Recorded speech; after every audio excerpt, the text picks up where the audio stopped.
Hi ಎಲ್ಲರಿಗೂ ನಮಸ್ಕಾರ. ಆಸೆ ಸಂಚಿಕೆ ನಾಳೆ ಏನಾಗುತ್ತೆ ಬನ್ನಿ ನೋಡ್ಕೊಬರೋಣ.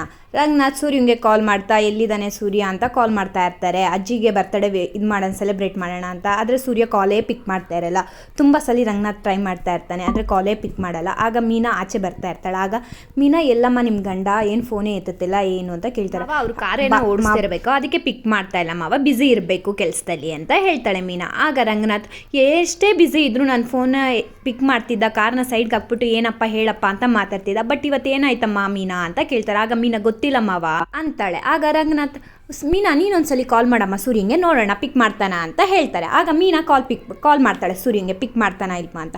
ಬಟ್ ಆದರೂ ಮೀನಿನ ಕಾಲು ಅವ್ರು ಪಿಕ್ ಮಾಡಲ್ಲ. ಆಗ ಚೇತನ ಯಾರೋ ಕಾಲ್ ಮಾಡಿರೋದು ಅಂತ ಅಂದಾಗ ಸೂರ್ಯ ಅಯ್ಯೋ ಮೀನಾ ಕಣೋ ಅಂತ ಹೇಳ್ತಾರೆ. ಆಗ ಪಿಕ್ ಮಾಡೋ ಅವ್ರ ಫೋನ್ ಆದ್ರು ಅಂತ ಹೇಳ್ತಾನೆ ಚೇತನ್. ಆದರೂ ಬೇಡ ಕಣೋ ಬಾ ಆಮೇಲೆ ಮಾಡ್ತೀನಿ ಅಂತ ಕರ್ಕೊಂಡು ಹೋಗ್ತಾನೆ. ನೆಕ್ಸ್ಟ್ ಈಗ ರಂಗನಾಥ್ ಎತ್ತದ್ನಮ್ಮ ಅಂದರೆ ಇಲ್ಲ ಅಂತ ಹೇಳ್ತಾರೆ. ಅದೇ ಸಮಯಕ್ಕೆ ಶಾಂತಿ ಬಂದವಳು. ಎಲ್ಲಿ ಕುಡ್ಕೊಂಬಿದ್ದಿರ್ತಾನೋ ಅವನು, ಬಿಡು ನಿನ್ನ ಗಂಡ ಬರ್ತಡೇ ಪಾರ್ಟಿಲಿ ಎಲ್ಲಿ ಜೋರಾಗಿರುತ್ತೋ ಅವನು ಯಾವತ್ತಾನೆ ಕರೆಕ್ಟಾಗಿ ಬಂದಿರ್ತಾನೆ ಅಂತ ಹೇಳ್ತಾರೆ.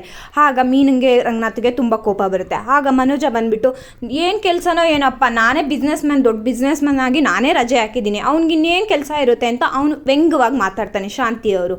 ಆಗ ಮೀನಿಗೆ ತುಂಬ ಬೇಜಾರಾಗ್ಬಿಟ್ಟು ಇನ್ನೊಂದ್ಸಲಿ ಫೋನ್ ಟ್ರೈ ಮಾಡ್ತಾ ಇರ್ತಾಳೆ. ಆದರೂ ಸೂರ್ಯ ಕಾಲ್ ಪಿಕ್ ಮಾಡಲ್ಲ. ಸರಿ ಮಾವ ಆಮೇಲೆ ಒಂದ್ಸಲಿ ಫೋನ್ ಮಾಡಿ ನೋಡ್ತೀನಿ ಅಂದ್ಬಿಟ್ಟು ಮೀನಾ ಒಳಗಡೆ ಹೋಗ್ತಾಳೆ. ಆಮೇಲೆ ರಂಗನಾಥ್ ಅಮ್ಮ ಲಕ್ಕಿ ಬಾಮ ಲೇಟ್ ಆಗುತ್ತೆ ಸೂರ್ಯ ಬರೋದು, ಒಳ್ಳೆ ಮುಹೂರ್ತ ಹೊಂಟೋಗುತ್ತೆ ಬನ್ನಿ ಅಂತ ಚೇರ್ ತಗೋಬಾ ಶಾಂತಿ ಅಂತ ಹೇಳಿಬಿಟ್ಟು ಅತ್ತೆನ ಕುಣಿಸ್ಬಿಟ್ಟು ಸರಿ ಶಾಂತಿ ಹೂವು ಹಾಕು ಅತ್ತೆಗೆ ಹಾರನ ಅಂತ ಹೇಳ್ತಾರೆ ರಂಗನಾಥ್. ಆಗ ಲಕ್ಕಿಗೆ ಶಾಂತಿ ಬಂದ್ಬಿಟ್ಟು ಹಾರ ಹಾಕ್ತಾಳೆ. ಆನಂತರ ಕೇಶವ್ ಪುರೋಹಿತನ ಕರ್ಕೊಬಂದಿರ್ತಾನೆ. ಆನಂತರ ಎಲ್ಲ ಪೂಜೆ ಪುನಸ್ಕಾರ ಎಲ್ಲ ಮುಗ್ದಿದ ತಕ್ಷಣ ಎಲ್ಲರೂ ಆಶೀರ್ವಾದ ತಗೋತಾರೆ. ಆನಂತರ ಲಕ್ಕಿಗೆ ಶಾಂತಿ ಮತ್ತು ರಂಗನಾಥ್ ಆಶೀರ್ವಾದ ತಗೋತಾರೆ. ಎಲ್ಲ ಜೋಡಿ ನವದಂಪತಿಗಳೆಲ್ಲ ಆಶೀರ್ವಾದ ತಗೋತಾರೆ. ಆದರೆ ಮೀನಿಗೆ ಬೇಜಾರಾಗ್ತಾನೆ ನಿಂತಿರ್ತಾರೆ. ರಂಗನಾಥ್ ಬಾರಮ್ಮ ಮೀನಾ ಆಶೀರ್ವಾದ ತಗೋ ಅಂತ ಹೇಳ್ತಾರೆ. ಆಗ ಮೀನಾ ಮಾವ ಇಲ್ಲ ಅವರು ಬರಲಿ, ಇಬ್ಬರು ಒಟ್ಟಿಗೆ ತಗೋತೀವಿ ಆಶೀರ್ವಾದ ಅಂತ ಹೇಳ್ತಾನೆ. ಅದಕ್ಕೆ ಮನೋಜ ಅವ್ನು ಇವತ್ತು ಬರಲ್ಲ, ನಿನಗೂ ಆಶೀರ್ವಾದ ಸಿಗಲ್ಲ ಇಲ್ಲಾಂದರೆ ಲಕ್ಕಿ ಜೊತೆ ಅಂತ ಹೇಳ್ತಾನೆ. ಆಗ ತುಂಬ ಬೇಜಾರಾಗಿ ಮೀನಿಗೆ ಬೇಜಾರಾಗುತ್ತೆ. ಆಗ ಲಕ್ಕಿ ಬಂದ್ಬಿಟ್ಟು ಸುಮ್ಮನೆ ಇರೋ, ಇಬ್ರು ಒಟ್ಟಿಗೆ ತಗೊಳ್ಳಿ ಅಂತ ಹೇಳ್ತಾನೆ. ಮನೋಜಂಗೆ ಸ್ವಲ್ಪ ಬೈತಾಳೆ ಲಕ್ಕಿ.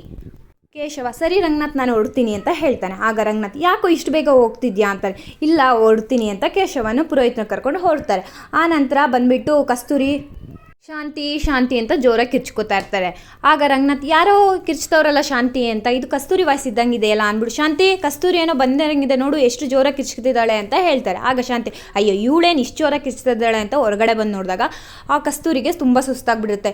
ಏನೇ ನಂಗೆ ತುಂಬ ಭಾರ ಹೊರಕ್ಕಾಗ್ತಿಲ್ಲ ಕಣೆ ಅಂತ ಹೇಳ್ತಾಳೆ. ಆಗ ಅದಕ್ಕೆ ಹಿಂಗೆ ಕಿರ್ಚ್ಕೊಳ್ಳೋದ ಅಂದರೆ ನೋಡು ಎಷ್ಟು ಭಾರ ಇದೆ ಅಂತ ನಿನಗೂ ಗೊತ್ತಾಗಬೇಕಲ್ವಾ, ಅದಕ್ಕೆ ನನ್ನ ಮನೆ ಬಾಗ್ಲಲ್ಲೇ ಫೋನ್ ಮಾಡಿದೆ ಅಂತ ಹೇಳ್ತಾರೆ.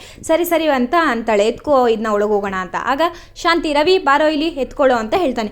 ಏನಮ್ಮ ಇದು ಅಜ್ಜಿಗೆ ಇಷ್ಟೊಂದು ದೊಡ್ಡ ಬಾಕ್ಸು ಕಸ್ತೂರಿ ಆಂಟಿ ತಂದಿದ್ದಾರೆ ಅಂತ ಹೇಳ್ತಾರೆ. ಹ್ಞೂ ಕಣೋ ಅಜ್ಜಿಗೆ ಗಿಫ್ಟ್ ಕೊಡಬೇಕು ಅಂದ್ಬಿಟ್ಟು ನಾನೇ ತರಿಸಿದ್ದು ಕಣೋ, ನಡಿ ಒಳಗೆ ತೊಗೊಂಡೋಗು ಅಂತಾರೆ. ಆಗ ಮನೆಯವರೆಲ್ಲ ಅಲ್ಲೇ ಇರ್ತಾರೆ. ಮನೋಜ ಏನಮ್ಮ ಇದು ಅಂತ ಕೇಳ್ತಾನೆ. ಆಗ ಅಜ್ಜಿಗೆ ಕಣೋ ಬರ್ತಡೆಗೆ ಗಿಫ್ಟು ಇದು ಲಕ್ಕಿಗೆ ಅಂತ ಹೇಳ್ತಾಳೆ. ಆಗ ಮನೋಜ ಅಯ್ಯೋ ನನಗೊಂದು ಮಾತು ಹೇಳಿಲ್ಲ ಅಮ್ಮ ರೋಹಿಣಿ, ನೋಡು ಎಂಥ ಗಿಫ್ಟ್ ತಂದಿದ್ದಾರೆ, ಓ ಅಪ್ಪ ಅಜ್ಜಿ ಕೊಡ್ತಾರೆ ಕಾಣಿಕೆನ ಅಮ್ಮನೇ ತೊಗೋಬೇಕು ಅಂದ್ಬಿಟ್ಟು ಲಕ್ಕಿಗೆ ಎಂಥ ಗಿಫ್ಟ್ ಕೊಟ್ಟಿದ್ದಾರೆ ನೋಡು ಅಂತ ಮನೋಜ ರೋಹಿಣಿ ಮಾತಾಡ್ತಾ ಇರ್ತಾರೆ. ಆಗ ಅದೇ ನಿಮ್ಗೆ ಇಷ್ಟ ಆಗುತ್ತೆ ಅಂಥ ಗಿಫ್ಟೇ ನಾನು ನಿಮ್ಗೆ ತಂದಿದ್ದೀನಿ ಅಂತ ಹೇಳ್ತಾರೆ.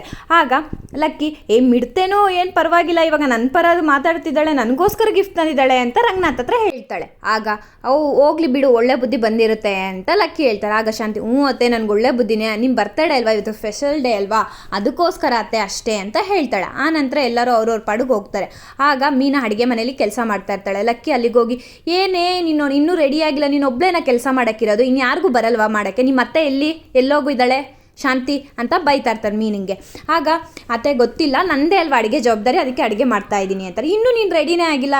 ಆಗ ಮೀನಿಗೆ ಸೂರ್ಯ ನೀನು ಏನಾದರೂ ಕಿತ್ತಾಡ್ಕೊಂಡಿದ್ದೀರಾ, ಏನಾದ್ರು ಮನಸ್ತಾಪ ಇದೆಯಾ ಮೀನಾ ಅಂತ ಲಕ್ಕಿ ಕೇಳ್ತಾರೆ. ಆಗ ಏನೂ ಇಲ್ಲ ಅತ್ತೆ ಚೆನ್ನಾಗಿದ್ದೀವಿ, ಬಟ್ ಏನೂ ಇಲ್ಲ, ಬಟ್ ಅವ್ರು ಫೋನ್ ಎತ್ತುತ್ತಿಲ್ಲ ಅಂತ ಈ ಥರ ಅಂತ ಹೇಳ್ತಾಳೆ. ಆಗ ಶಾಂತಿ ಬರ್ತಾಳೆ. ಅವನು ಎಲ್ಲೋಗಿರ್ತಾನೆ ಕುಡ್ಕೊಂಬಿಡಕ್ಕೆ ಅಂತ ಹೇಳ್ತಾನೆ. ಆಗ ಲಕ್ಕಿ ನಿಂದು ಯಾವಾಗಲೂ ಇದ್ದಿದ್ದೇ ಬಿಡೆ ಶಾಂತಿ, ಏನು ಯಾವಾಗಲೂ ಇಬ್ಬರು ಸೊಸೆಗೊಂದು ಒಬ್ರಿಗೊಂದು ಸೊಸೆಗೊಂದು ಮಾಡ್ತೇನೆ ನೀನು ಯಾವಾಗಲೂ ಅಂತ ಬೈತಾರೆ ಲಕ್ಕಿ. ಮೀನಾ ನೀನು ಹೋಗಿ ರೆಡಿಯಾಗು ಮೀನಾ ನಿಮ್ಮ ಅತ್ತೆ ಕೈಯಲ್ಲಿ ನಿಮ್ಮ ಅತ್ತೆ ಮಾಡ್ತಾಳೆ ಅಂತ ಹೇಳ್ತಾರೆ. ಆಗ ಮನೋಜ ಬರ್ತಾರೆ.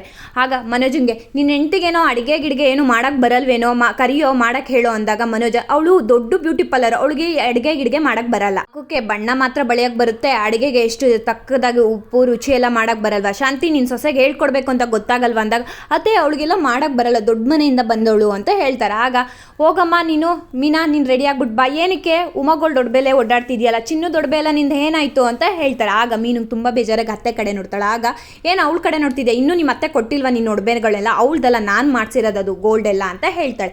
ಆಗ ಶಾಂತಿ ಅಯ್ಯಯ್ಯೋ ಇಲ್ಲ ಅತ್ತೆ, ನಾನು ಎಲ್ಲ ಅವಳಿಗೆ ಅವಾಗಲೇ ಕೊಟ್ಬಿಟ್ಟೆ, ನನಗೆ ಅದಕ್ಕೂ ಸಂಬಂಧ ಇಲ್ಲ ಅಂತಾಳೆ. ಆಗ ಮೀನಾ ಸರಿ ಅತ್ತೆ ಇವಾಗ ಏನಕ್ಕತ್ತೆ ಅದು ಅಂತ ಕೇಳ್ತಾಳೆ ಅಜ್ಜಿನ. ಆಗ ಯಾಕೋ ಬಾರಮ್ಮ, ಎಲ್ಲರೂ ನೋಡು ಎಲ್ಲ ಸೊಸೆಂದಿರು ಹಾಕಿದ್ದಾರೆ, ನೀನು ಕತ್ತಲೆ ಹಂಗೆ ಕಾಣ್ತಿದೆ, ಹೋಗು ನಾನು ಮುಂಚೆನೇ ಕೇಳೋಣ ಅಂದ್ಕೊಂಡಿದ್ದೆ. ಸರಿ ಅಜ್ಜಿ ಅಂತ ಮೀನಾ ಹೇಳ್ಬಿಟ್ಟು ಅಡುಗೆ ಮನೆಯಿಂದ ಹೋಗ್ತಾಳೆ. ಆಗ ಶಾಂತಿಗೂ ಮನೋಜಂಗೂ ಭಯ ಆಗುತ್ತೆ, ಏನೋ ಅಜ್ಜಿ ಹಿಂಗೆ ಕೇಳ್ತಿದ್ದಾರೆ ಅಂತ ಹೇಳ್ತಾರೆ. ಆಗ ಮನೋಜ ಶಾಂತಿಯಿಂದನೇ ಹೋಗ್ಬಿಟ್ಟು ಏನಮ್ಮ ಇದು ಅಜ್ಜಿ ಲಕ್ಕಿನೇ ಹಿಂಗೆ ಕೇಳ್ತಿದ್ದಾಳೆ, ತುಂಬ ಭಯ ಆಗ್ತಿದೆ ಅಂತಾರೆ. ಏನೂ ಆಗಲ್ಲ, ನೀನು ಬಿಟ್ಕೊಡ್ಬೇಡ, ಸುಮ್ಮನೆ ಇರು ಸೈಲೆಂಟಾಗಿ ಅಂತ ಶಾಂತಿ ಹೇಳ್ತಾಳೆ.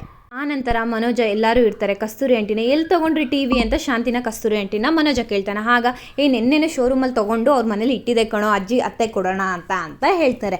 ಆಗ ಮನೋಜ ಅಮ್ಮ ಇದೆಲ್ಲ ಮೋಸ ಕಣಮ್ಮ, ನೀನು ತುಂಬ ಮೋಸ ಮಾಡ್ತಿದ್ಯಾ ಅಂತ ಹೇಳ್ತಾನೆ. ಆಗ ಶಾಂತಿಗೂ ಕಸ್ತೂರಿಗೂ ಭಯ ಆಗುತ್ತೆ. ಆಗ ಏನೋ ಅಂತ ಶಾಂತಿ ಕೇಳ್ತಾಳೆ. ಆಗ ನನ್ನ ಶೋರೂಮೇ ಇತ್ತಲ್ವಮ್ಮ, ನನ್ನ ಶೋರೂಮ್ ಬಿಟ್ಬಿಟ್ಟು ಬೇರೆ ಅಂಗಡಿಲಿ ನೀನು ಪರ್ಚೇಸ್ ಮಾಡಿದ್ಯಾ ಅಂತ ಹೇಳ್ತಿದ್ಯಲ್ಲ ಅಂತ ಹೇಳ್ತಾನೆ. ಆಗ ರವಿ ಏನೋ ಇವಾಗ ನಿನ್ನ ಅಂಗಡಿಲಿ ತೊಗೊಂಡ್ಬಿಟ್ಟಿದ್ರೆ ನೀನು ಡಿಸ್ಕೌಂಟ್ ಮಾಡಿ ಕಮ್ಮಿ ಮಾಡಿಕೊಡ್ತಿದ್ದಂತ. ಆಗ ಮನೋಜ ಇಲ್ಲ ಕಣೋ ಇಲ್ಲ, MRPಲಿ ಯಾವ ಬೆಲೆ ಇದ್ದುತ್ತೋ ಎಲ್ಲರಿಗೂ ಅಷ್ಟು, ಅಮ್ಮ ಆಗಲಿ ಬೇರೆಯವ್ರಿಗಾಗಲಿ ಅದೇ ಪ್ರೈಸಲ್ಲೇ ನಾನು ಕೊಡ್ತಿದ್ದೆ ಅಂತಾರೆ. ಆಗ ಶಾಂತಿಗೂ ಒಂಥರ ಆಗುತ್ತೆ. ಆಗ ಮತ್ತೆ ಇನ್ನೆಲ್ಲಿ ತೊಗೊಂಡ್ರೆ ಏನೋ ನಿನಗೆ ಅಂತ ರವಿ ಕೇಳ್ತಾನೆ.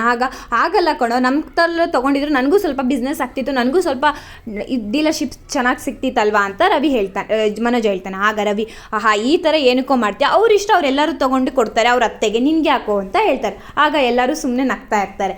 ಆಗ ಕಸ್ತೂರಿ ನಿಮ್ಮ ಅತ್ತೆಗೆ ಕೊಡು ಶಾಂತಿ ಅಂತ ಕೇಳ್ತಾರೆ. ಆಗ ರಂಗನಾಥ್ ನೀವಲ್ವ ತಂದಿರೋದು, ನೀವಲ್ವ ಅಮ್ಮಂಗೆ ತಂದಿರೋದು ಅಂತ ರಂಗನಾಥ್ ಕೇಳ್ತಾರೆ. ಆಗ ಕಸ್ತೂರಿ ಅದು ನಮ್ಮನೆ ಅಂತ ಹೇಳಕ್ಕೆ ಬರ್ತಾಳೆ. ಆಗ ಶಾಂತಿ ಇಲ್ಲ ರೀ ಇಲ್ಲ, ನನ್ನ ಅತ್ತೆಗೋಸ್ಕರನೇ ನೆನ್ನೆ ತರಿಸಿದ್ದೆ ಅಂತ ಹೇಳ್ತಾಳೆ. ದಿನ ಸಂಚಿಕೆ ಮುಕ್ತಾಯ ಆಗಿದೆ. ಈ ಚಾನಲ್ ನಿಮಗೆ ಇಷ್ಟ ಆಗಿದೆ ಲೈಕ್ ಮಾಡಿ, ಶೇರ್ ಮಾಡಿ, ಸಬ್ಸ್ಕ್ರೈಬ್ ಮಾಡಿ.